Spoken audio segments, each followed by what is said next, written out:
saya merasa apakah ini karena saya dulu memaksakan diri? Apakah ini dulu karena saya merasa harus begini, harus begitu?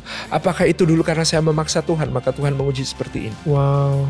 Bersama setiap hari, sesuatu yang sesekalinya positif, yang setiap hari bisa jadi negatif. Cuman kalau memungkinkan untuk tetap mandiri, bangun bonding suami istri yang powerful itu kayaknya lebih kondusif kalau tidak ada pihak lain yang terlibat di awal-awal. Itu aja So sih. good.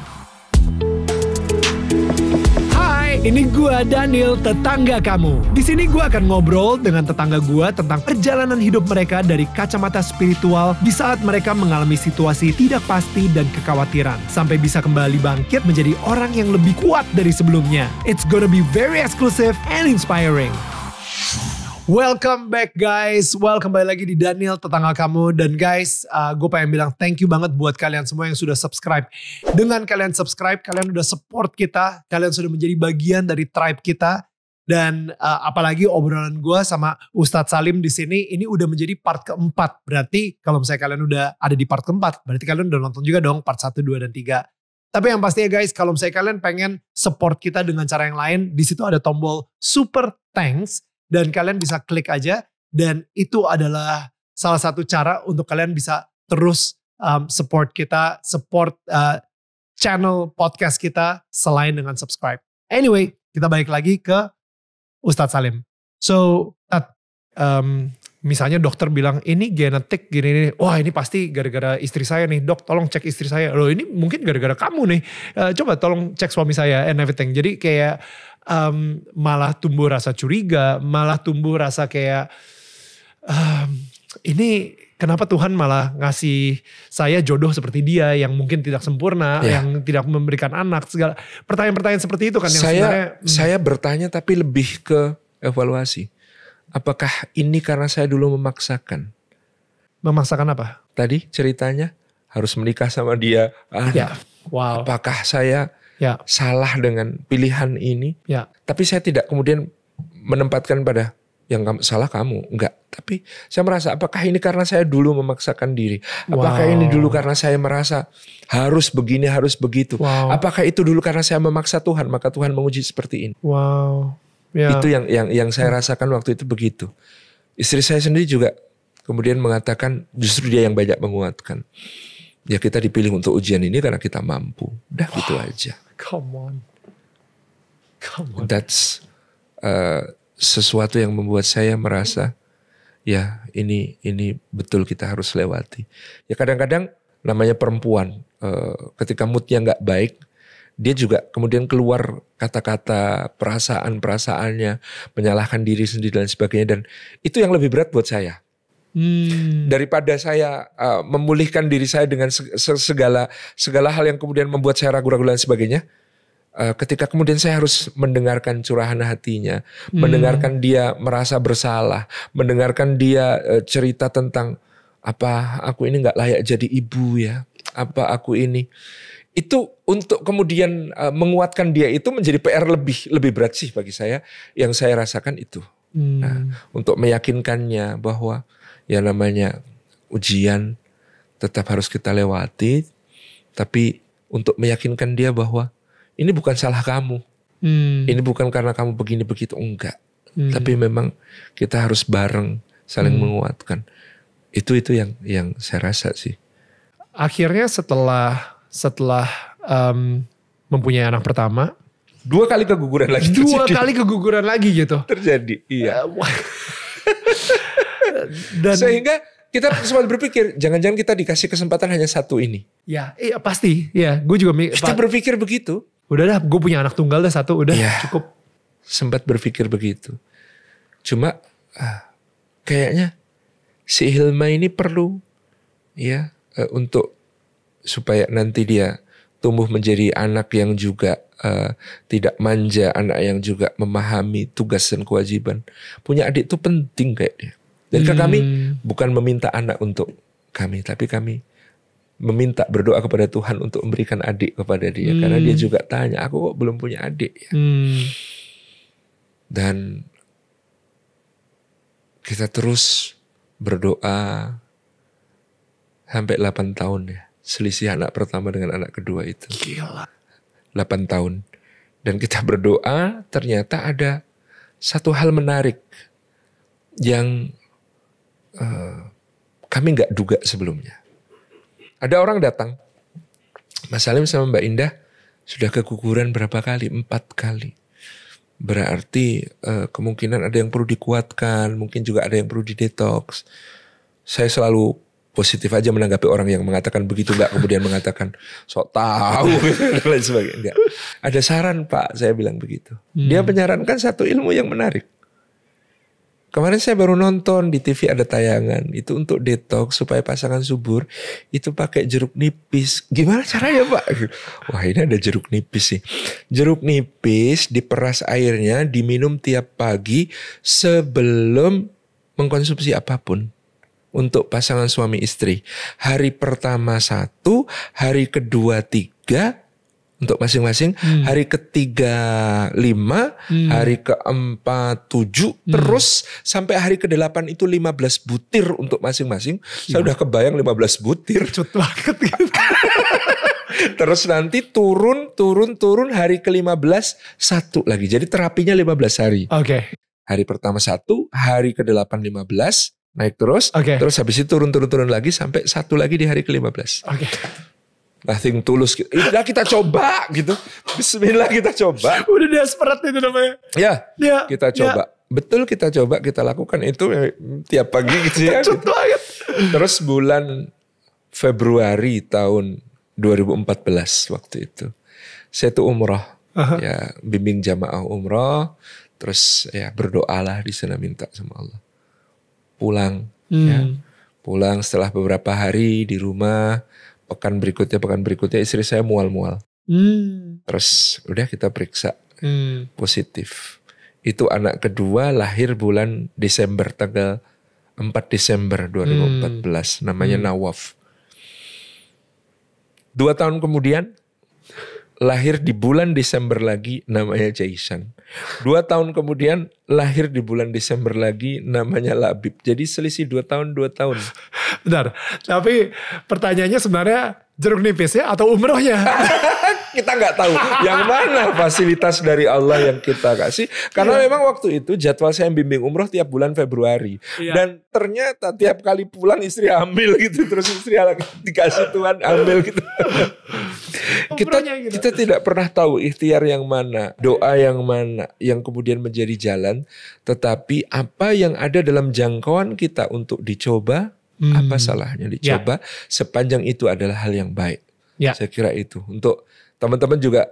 Saya harap mungkin jangan berkecil hati, mungkin ada yang belum dapat keturunan dan sebagainya. Mungkin perlu dicoba tips tadi. Selain itu saya tipsnya dulu tuh yang sudah saya lakukan sebelum jeruk nipis adalah hujan-hujanan bareng. Karena ini ada nasihat dari ulama abad pertengahan ya, namanya Ibnu Qayyim al-Jauziyah. Hujan itu berkah dari langit menghidupkan bumi sesudah matinya. Bayangkan biji-bijian itu kita nggak tahu, tiba-tiba ketika hujan turun dia langsung tumbuh, subur. Jadi hujan-hujanan bareng. Badan kita ini, jasad manusia ini tercipta dari bumi. Dari tanah. Kena air hujan, mudah-mudahan keberkahannya sama. Dia subur kembali. Ya itu yang kita lakukan. Dicobain juga. Tetap ambil hujan-hujan naik motor berdua kan sambil nangis gak kelihatan nangisnya juga. Aduh, pedih banget bayanginnya. Iya, itu yang kita lakukan. Ya. Wow, tapi si jeruk nipis ini menurut Ustadz nih sebuah kayak alternatif kepercayaan. Kan alkali ya, sifatnya alkali itu ya logis-logis dikit lah. Dan ini mungkin sebuah pertanyaan yang sempurna banget untuk gue tanyain untuk kepada Ustadz Salim gitu. Karena Ustadz Salim sendiri udah mengikuti sejarahnya masuknya Islam ke Indonesia. Berarti sebelum masuknya Islam ke Indonesia banyak masih mistis-mistis. Hal yang kejawen, hal yang berhubungan sama mandiin keris, sama nungguin bulan dan lain-lain gitu kan. Mandi kembang dan lain-lain. Jadi kemistisan dan si dukun ini emang sangat dekat banget dengan kehidupan orang Indonesia. Tapi pada saat yang bersamaan masuklah Islam, di mana Islam itu menurut saya juga ya atau agama Ibrahim gitu ya. Ya. Dimana ya kita percaya cuma hanya satu Kepada Tuhan.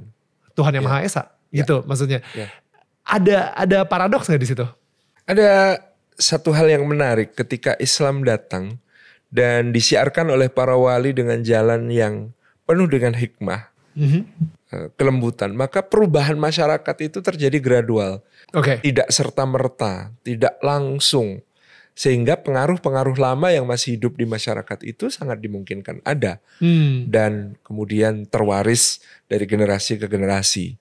Dan Islam ya memandang yang bermasalah tentu adalah praktik ketika manusia berdoa memohon memintanya tidak kepada Tuhan, tidak kepada Allah, tetapi kepada hal-hal yang lain, mengharapkan manfaat atau madarat kepada benda-benda atau ritual-ritual yang tidak ada tuntunannya.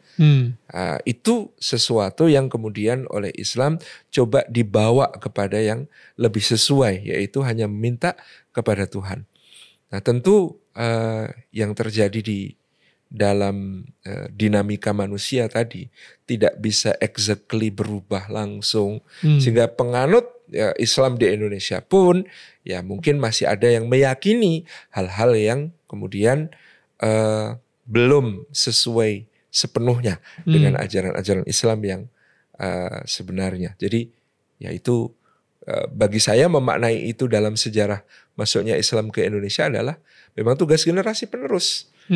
Ya, dakwah itu tidak boleh berhenti. Dakwah itu berproses, menyadarkan orang itu perlu satu tahapan demi tahapan, dan mereka yang membawa Islam ke Nusantara itu sudah melaksanakan tugas sesuai cakupan yang sudah mereka mampu.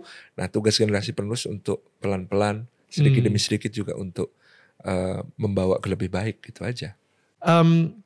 Saya jadi kepikiran sih. Jadi kalau misalnya dalam suami istri, tadi saya ngelihat ada sebuah anomali dari seorang Ustadz Salim sendiri, di mana kayak anomalinya adalah kadang-kadang kita itu sebagai laki-laki, apalagi istri juga tadinya dari rumah yang besar, abis itu mertua udah nawarin, udah tinggal sama kita dulu aja sampai nanti kamu bisa.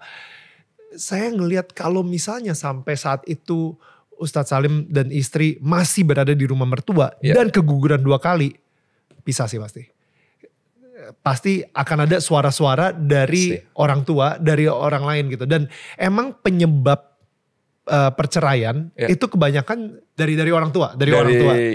So I'm just wondering ya, kenapa bisa mempunyai kegigihan tersebut atau prinsip tersebut bahwa nggak lebih baik gue bersusah-susah dulu sama istri gue daripada tinggal sama mertua. Ya, ada peribahasa Arab bilang begini, zurghiban tashdud khubban, kepada orang di luar istri kita itu kunjunglah sekali-sekali, itu yang akan menguatkan cinta.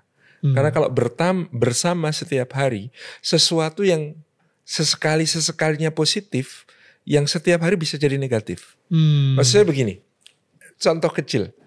Saya itu dianggap oleh istri saya sangat disayang oleh mertua karena satu hal kecil. Saya setiap berkunjung ke tempat mertua masak apapun, saya itu makannya lahap, kelihatan enak sekali. Kata orang Jawa demenak ke. Wah Mas Salim itu kalau dimasakkan apa aja dimakan enak nyenengke gitu ya. Sampai yang masak tuh seneng gitu lihatnya.